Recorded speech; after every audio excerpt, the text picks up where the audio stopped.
My name's Chris from EA Ski and Snowboard, and after 15 winter seasons travelling around the world teaching skiing and snowboarding, I became pretty good at packing my bags to travel, having worked in a few different countries around the place, including New Zealand and Switzerland primarily.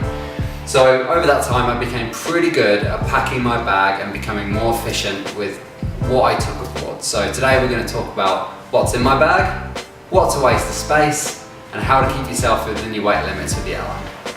So here's a few quick tips and tricks. I tend to work first of all on a 7 to 10 day rule. So if I'm going for the whole season or if I'm going for 3 or 4 weeks, I'm going to pack around the same amount of stuff because you've got washing machines, you've got drying machines, you've got all that kind of stuff you need to do. So I'm not going to pack 40 pairs of boxers, I'm going to take just a few pairs, like I said, 7 to 10 days worth. They're going to go in the bag.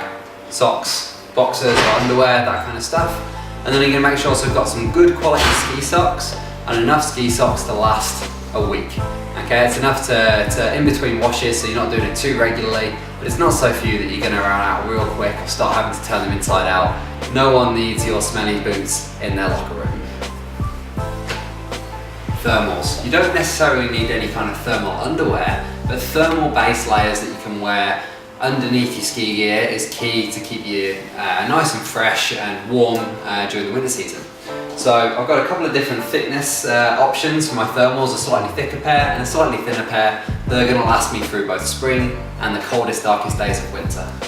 That's for trousers and also for tops as well.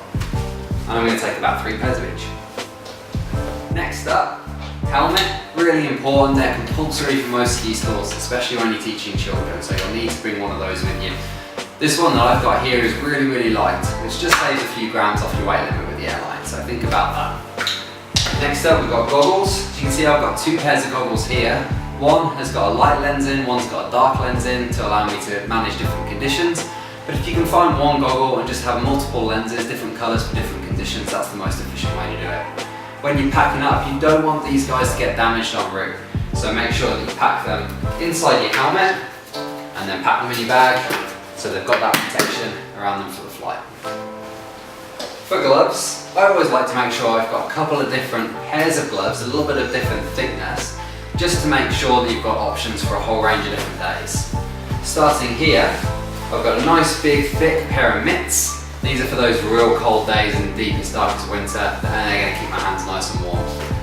After that, I've got a pair of kind of more medium thickness leather gloves, good for snowy days where perhaps it's not super cold, but you want to keep yourself nice and dry. And then last but not least, I've got a thin pair of gloves. They're called park gloves or pipe gloves, and they're really good for spring conditions when it's a lot warmer. You want it to be nice and breathable to keep your hands actually a little bit cooler but still protected from the elements. Alright, hats and neck scarves and things of that nature. I always make sure I've got a couple of trusty beanies with me to keep my head nice and warm during the winter. I'll usually take a couple of those, and then I'll take a little bit of variety of different things that I can wear around my neck to keep myself warm and also to stop that cold air seeping inside my jacket. So I've usually got a couple that just fit just straight around your head, around your neck there. I usually take 2 or 3 of those because they can get a bit smelly and you need to wash them.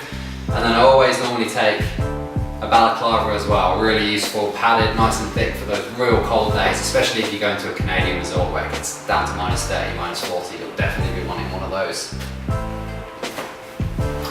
Next up, we've got some outerwear to look at. I always make sure I take black pants with me.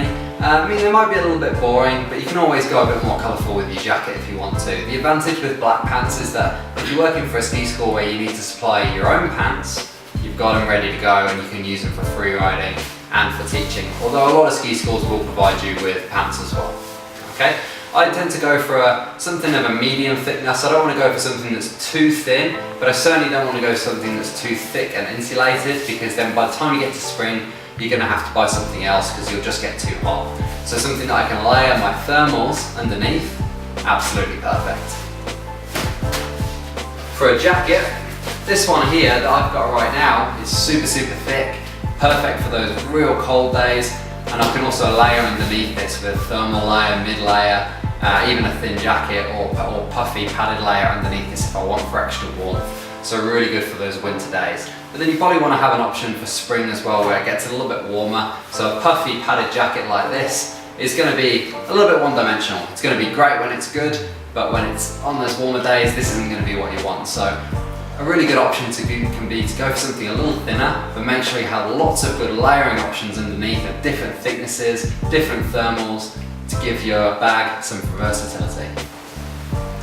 Up next we've got T-shirts, and like I talked about that 7 to 10 day rule earlier, I always work on that same theme with these. I like to have a few smarter ones that I can wear out to the bar, wear out to hang out with friends, and then a few scruffier older ones that I wear underneath my ski gear that no one's going to see. After that we've got a few jumpers here. Now it's good to have a range. One like this, which is a lot thinner, really good for layering underneath your ski jacket and also good for around town as well. And then something a little bit thicker as well for those colder days where you need something with a bit more padding.